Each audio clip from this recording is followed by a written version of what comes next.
السلام عليكم ورحمة الله، ازيكم يا أحلى متابعين، إن شاء الله تكونوا بخير. أنا حبيت أدخل في الفيديو على طول عشان ما أطولش عليكم. بصوا، أنا بعد ما عملت الفيديو بتاع المرة اللي فاتت ده وصورته لكم، أنا كنت طلعت جبت الطقم اللي انتوا هتشوفوه الوقت ده. أنا جبت الطقم ده، هو اللي هو طالع جديد، اللي هو تقريبا هو مكرمية أو حاجة كده. المهم هو طقم يعني بيبقى تلاتة، كل واحدة 3 فرشات كده، كل واحدة 2 متر، تمام. هو كتان، خامته بتبقى كتان وكده. فالمهم أنا في لون كان عاجبني جدًا يعني، كنت حابة أجيبه، اللي هو بيبقى اللون اللي هو بقى تحسّوه رمادي على بيج كده شوية، يعني شوية يقلب رمادي، شوية يقلب بيج. فالمهم أنا لمّا شُفته عند راجل عجبني لونه، حسّيته هو أقرب لون للرُكنة، يعني هو حسّيته هو يعتبر أفتح درجة بسيطة وممكن ما تتلاحظش يعني. فلمّا جيت برضه وأنا ماسكاه في إيدي، أنا خلاص هو نفس اللون. فمجرّد ما أنا حطيته على الرُكنة لقيته غمّق الرُكنة، فتح درجة وغمّق الرُكنة. بس هو تقريبًا عشان الخامة مختلفة، يعني لمّا قُلت للراجل قال هو عشان خامة الكتان مختلفة، ما فيش أي قماشة بتدّيكِ نفس اللون بتاع الكتان. فقال لي: "مش هتعرفي أصلًا تجيبي نفس اللون يعني." فأنا مش عارفة يا تجيب أغمق يا أفتح. مش عارفة بصراحة أجيب الدرجة الأغمق من دي، والّا أخلّيها هي كده حلوة مفتحة على الركنة والّا إيه. بس أنا حسيته غمّق الركنة، يعني الركنة المفروض فاتحة، لمّا حطيت المفرش لقيتها غمقِت. فالمهم أنا جبت ال3 زي ما قُلت لكم.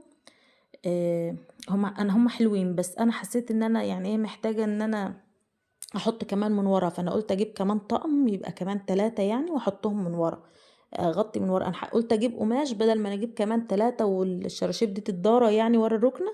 فلقيت إن بصراحة ما فيش نفس القماش وما فيش نفس اللون. هو القماشة دي عجبتني يعني، واللون بتاعها كمان عجبني. فقُلت إن أنا هاجيب طقم تاني وأغطّي الرُكنة. أنا هاوريه لكم دلوقتي أنا عملته إزاي.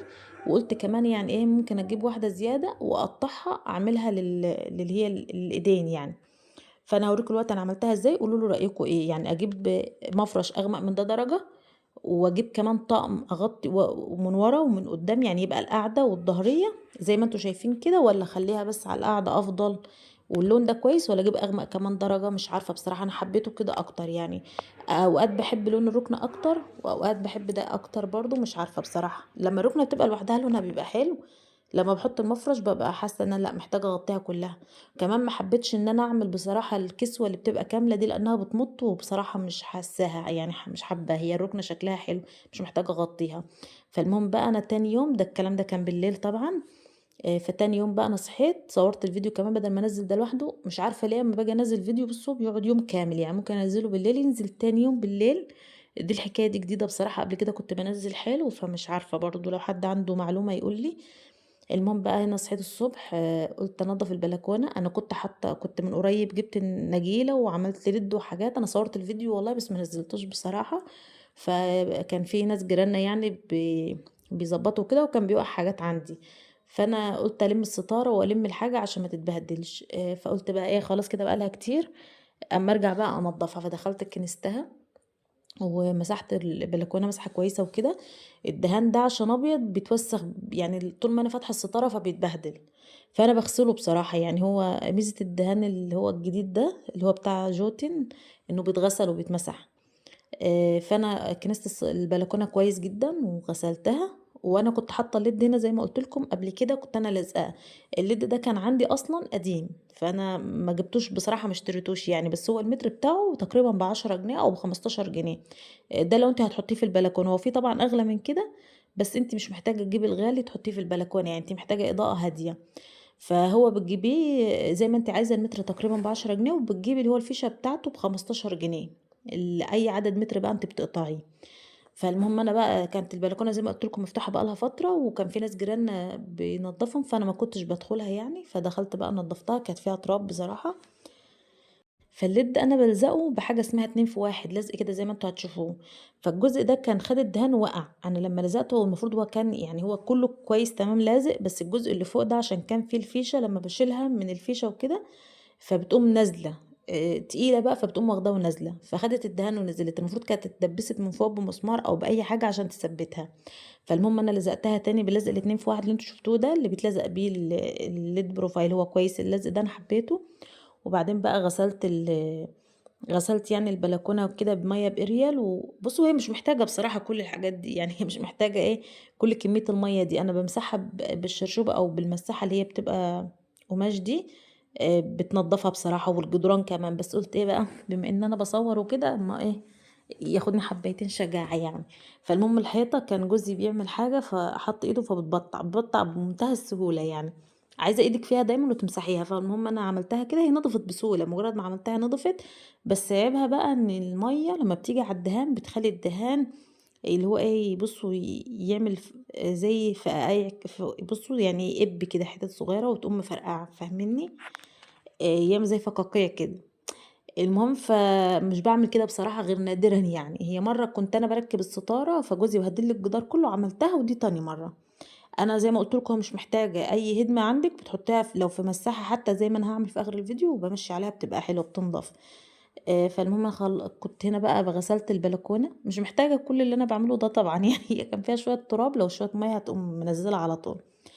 عندي بقى انا عامله في البلكونه، عملتها من قريب بصراحه، نفعتني جدا جدا. ان انا عامله ماسوره كده بتنزل ميه على بره. لو انت عندك البلكونه على مكان مثلا يعني شارع واسع مش ضيق، وينفع تنزل ميه في مكان ما تاذيش حد يكون معدي او ما تاذيش جارك، اعمليها. لو انت مثلا لو بتاسسي شقتك، لو لسه عروسه او كده، ولو متجوزه حابه تعمليها يعني اعمليها. لو انت كمان شارعك ضيق ممكن تعملي لها ماسوره، يعني اعملي لها من بره ماسوره صغيره. انا عامله لها من بره ماسوره صغيره، والماسورة دي بتنزل تحت، يعني على المجاري تحت. غير كده انا اصلا عندي يعني البلكونة دي وراها كده في برندة تانية كبيرة واسعة، بس هي بقى ايه، يعني مش متكملة بلكونة. هي برندة كبيرة كده بس ملهاش سور. فانا قريب ان شاء الله باذن الله هبقى اعمل لها السور ده وهفرشها، يعني حابة اعملها سور كده واعملها زي كأنها بلكونة، اكملها على البلكونة دي واعملها دوران، وايه اعمل لها نجيلة واعمل لها زرع وحاجات كده. حابة اخليها قاعدة للعيال، يعني احط فيها لعب العيال وكده، وتبقى حتة حلوة ليهم. فبصراحة ما حبيتش ان انا اعملها قبل رمضان، هتبقى عكة وبتاع، وانا بصدق اخلص يعني وكده، ولسه عامله الشقه، فبخلص من حاجه والله بدخل في حاجه وكده، بس الحمد لله. المهم بقى انا جبت الهدمه دي، هي بتبقى هدمه نظيفه كده، واقوم حطاها في المساحه ومسحه بيها الحته. والنجيله ده انا كنت فرشتها حوالي مثلا 15 يوم، وبعدين شلتها وقلت بقى خلاص بقى افرشها بقى وكده. انا قلت افرشها على رمضان بصراحه، بس بعدين قلت لا خلاص افرشها بقى عشان القناه. المهم انا عملتها بقى فرشتها وكده، وكان فيها شويه حاجات كده لميتها بايدي. بصوا هي على فكره، ناس لو بتسال، لو حد بيسال عن النجيله دي كويسه جدا على فكره، جميله جدا وبتنضف البلكونه قوي. بس هي بقى عيبها انها بتفرول، يعني تلاقيها بتطلع من الجنب اللي هو ايه، البتاع الاخضر ده بيقعد يطلع من الجنب يطلع من الجنب، فتلاقيها مع الوقت بتصغر. تمام. فهي لو في، هي دي نوع كويس على فكره مش نوع وحش. فهي يعني عادي ممكن تقضي بيها شويه بقى وتغيري. وفي ناس بتحط اللي هو اللي عارفين الموكيت الاخضر، اللي هو الموكيت اللي هو في موكيت بيبقى حلو كده تقيل واخضر وكده. غير كده الكرسي ده بقى انا بحبه جدا على فكره. الكرسي ده اصلا جوزي اللي كان عامله، كان قاعد كده يعني اخترع، فهو عجبني جدا، شكله عجبني اصلا. انا حاطه عليه في رمضان بقوم مغلفاه كله ورق رمضان وحاجات. بعد رمضان بقوم شايلاه بقى عاملاه بفر وحاجات زي دي. بس هو بقى ورق رمضان قاعد عليه من رمضان اللي فات، لان انا بعد رمضان اتلبخت في الشقه وتعبنا وكده، ما بصراحه ما عملتش حاجه فيه يعني. ونورت الليد بقى وكده، ودخلت بقى. بصوا انا طالما نضفت البلكونه بقوم على طول داخله على الاوضه دي. يعني هي الاوضه دي مرتبطه عندي بالبلكونه، لو هي اتنضفت والبلكونه لا بتتبهدل. وبرضو لازم طالما نضفت البلكونه انضفها، يعني بقوم واخداها كلها، لان وانا داخله طالعه عليها بالميه او بكده طبعا لازم الميه بتبقى يعني تدخل مني جوه، او انا داخله وانا طالعه، فببدا ان انا ايه ابطع فيها. المهم بقى نفضت الشبابيك. بصوا الشبابيك دي انا هنضف الاوضه او مش هنضفها يعني ايه، ممكن كل يوم، او لو ممكن يوم من تاني يوم انفضها كده عشان ما تلمش تراب. عشان كده بتبقى دايما عنده نظيفه يعني، والسلك دايما نظيف. لو اتركنت اسبوع بس او 15 يوم بيبقى شكلها فظيع، بيبقى كلها تراب. اصلا انا ساكنه في الدور التاني، واصلا على شوارع كلها تراب. الترابيزه لو ما اتمسحتش يومين بس ممكن تكتبي اسمك عليها من التراب. فهنا بقى لميت حاجة العيال، هم طبعا يعني انا بنضف الحتة من هنا، تاني يوم بلاقيها متلعبكة والله. يعني الدرج ده انا منضفاه ما كنتش كملت اسبوع، ببص الاقي فيه كل حاجات مش عارفة بتيجي منين اساسا، لعب على ورق على حاجات، يعني كمية حاجات غير عادية والله. فالمهم انا بقى لميت الحاجة من على الكومودين وحطيتها في الدرج. انا مقسمه السرير عندي اصلا لها دراج، فكل درج انا حاطه فيه حاجه. درج حاطه فيه الاسدالات بتاعتهم، ودرج انا حاطه فيه اللي هو الاسترتشات، ودرج شرابات، ودرج اللي هو الباديهات بتاعه الهدوم. تمام، يعني كل درج حاطة فيه حاجة، ودرجة الكومودينو درج حاطة فيه التوك، ودرج حاطة فيه الغيارات الداخلية بتاعتهم. تمام. فهنا أنا بقى إيه، شِلت بُصّوا إحنا ما بننامش في الأوضة دي أصلًا، يعني إحنا نادرًا ما بننام فيها، وأنا كنت أصلًا فارشاها ومنضفاها والله ما كمّلتش أسبوع، بس من دخلة العيال وطلعتهم فيها وهُم بيلبسوا وبيقعدوا على السرير واللي هو بيطلّعوا التوَّك وبيرموها والشنط والحاجات دي بتتبهدل. أنا باشيل الملايات نضيفة أصلًا بافرش مكانها نضيف، هي بس يعني إيه، من قعدتهم من نزلتهم وطلعتهم على السرير وكده، فهو بيبدأ إيه، اللي هو يتنكش وكده، وطالما السرير اتنكش أنا بالنسبة لي هو كده خلاص اتوسخ، يعني طالما الملاية اتنكشت هي كده اتوسخت، فما باحبش إن أنا أضبطها، لأ باقوم شايلاها وفارشة غيرها، اللي يخلّيني أضبطها يخلّيني أفرش غيرها واغسلها. وكمان يعني إيه، الملايات بتفضل دايمًا جديدة، طالما بتغسليها وهي نضيفة مش فيش فيها بقعة وما تستناش لمّا بتتوسخ، بتبقى دايمًا معاكِ تحسيها إن هي لسه جديدة أصلًا.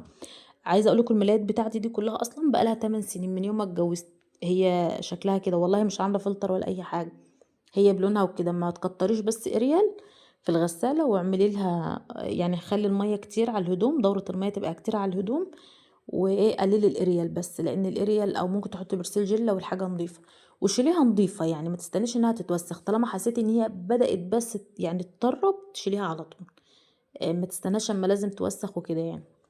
أنا شايفة الأطفال لو هُم بيناموا عليها، يعني أوضة الأطفال لو بيناموا الأطفال على السرير 3 أيام تغيّريها كل 3 أيام حلوة يعني، ما ينفعش أكتر من كده. أنا عشان ما بيناموش في الأوضة غير نادرًا في الأوضة دي إحنا بندخلها يعني، فباشيلها كل أسبوع باقوم مغيّراها. تمام. فهنا بقى شِلتها زي ما قُلت لكم وغيّرت الملاية. كنت أنا فارشة سجادة هنا قبلها وحسيت السجادة اللي قبل دي بقى بتاعة الأوضة أصلًا بيبقى فيها مربعات بيج ومربعات وحاجات فاتحة، فبتتبهدل بسرعة، فيا دوب فرشتها أسبوع بس وكانت اغمقِت، فدخلتها بقى إيه الحمام هتتغسل وفرشت الزرقا. الزرقا دي بتستحمل جدًا معايا بصراحة، هي مش بتاعة الأوضة بس هي ماشية وبتستحمل معايا جدًا، يعني مهما العيال يروحوا وييجوا عليها بتستحمل. شوفوا السجاد الكمبيوتر بصراحة هو جميل بيستحمل وغسيله سهل وكل حاجة. بس بالنسبة للشكل طبعًا الحاجات التانية بتبقى أحلى يعني. وأنا بُصّوا لمّا باجي أنضّف أوضة الأطفال يعني أو آجي أفرش السرير وكده لازم بازُق الكومودينو وبازُق السرير دي كلّها واشيل من وراها.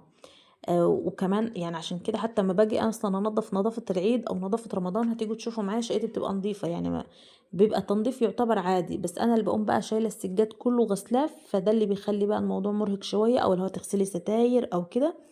أنا بابقى عايزة أعمل كده عشان اللي هو إيه، أحس يعني برمضان والعيد طبعًا زي ما أنتم عارفين، إنما أصلًا والله ما بيبقاش في حاجة تتعمل، يعني خلّي دايمًا الأساسيات إيدِك دايمًا في الأساسيات، يعني ممكن الأوضة دي كانت متبهدلة أصلًا والسجادة كانت متطربة ومتبهدلة، بس في الأساس يعني هي مجرد السجادة ما اتشفطت بالمكنسة الأوضة هتبقى نضيفة، لإن أنا بانفض الشبابيك على طول، لإن أنا باشيل من تحت السرير على طول، باقوم زاقة السرير ده على الآخر، يعني كده يعتبر ما زقّيتوش حاجة، بازُقّه على الآخر خالص، باجيب كل اللي تحته. لأ، حتى لمّا باحب إن أنا أشيل المرتبة بيبقى تحتها نضيف، مش بابقى محتاجة إن أنا أكنس من تحته أو أشيل أو أي حاجة. شايفين باقعد أزُق السرير كده أنا ما زقّيتوش أصلًا يعني، لإني كنت لسه زاقاه خالص وكنساه من حوالي أسبوع، فأنا بقى بازُقه وأقوم شادة من ورا وكده، لقيته طبعًا نضيف فقُمت مرجعاه تاني، شادة برضه يعني خدت بالمكنسة ورُحت مرجعاه تاني.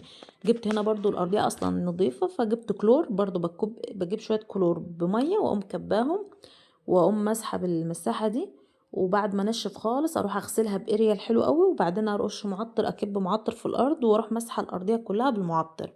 الريحة بتفضل والله العظيم زي ما قُلت لكم بال3 أيام.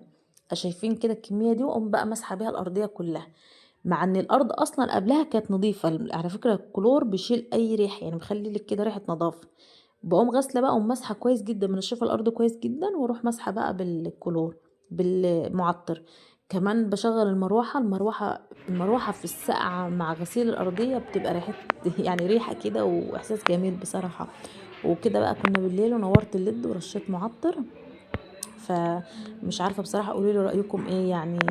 عايزة بقى أجيب هنا زرع في البلكونة دي، بس قُلت أمّا آجي أفتح البلكونة التانية يعني أقوم عاملاه كلّه مع بعض. وهنا رشة المعطر وكده، مش عارفة قولوا لي رأيكم إيه. يعني هو قناتي أنا حاسة إن في حاجة فيها ناقصة، يعني أنا باحاول أعمل والله كل اللي يتعمل، أنا نِفْسي يعني إن أنا يبقى عندي قناة ونِفْسي إن هي تبقى كبيرة وكده. أنا من الناس اللي بتحب تثبت ذاتها يعني فاهمين ده بأي طريقة، فانا حاولت بكل الطرق والله برضه الف وارجع للقناه. فقولوا لي رايكم ايه هي، يعني ايه اللي ناقص فيها، محتاجه ايه كده. طبعا برضه لسه في الاول، ان شاء الله باذن الله هتبقى احسن واحلى معاكم. بس اتمنى لو شفتي قناتي يعني تعملي لي لايك، تعملي لي اشتراك، تحطي لي كلمه حلوه منك كده في تعليق، وتتابعيني. اتمنى يجي رمضان يعني يبقى عندي متابعين كتير. قولي لي ايه اللي محتاجه يتغير، قولي لي رايكم في كل حاجه يعني. وكده نكون وصلنا لنهايه الفيديو، والسلام عليكم.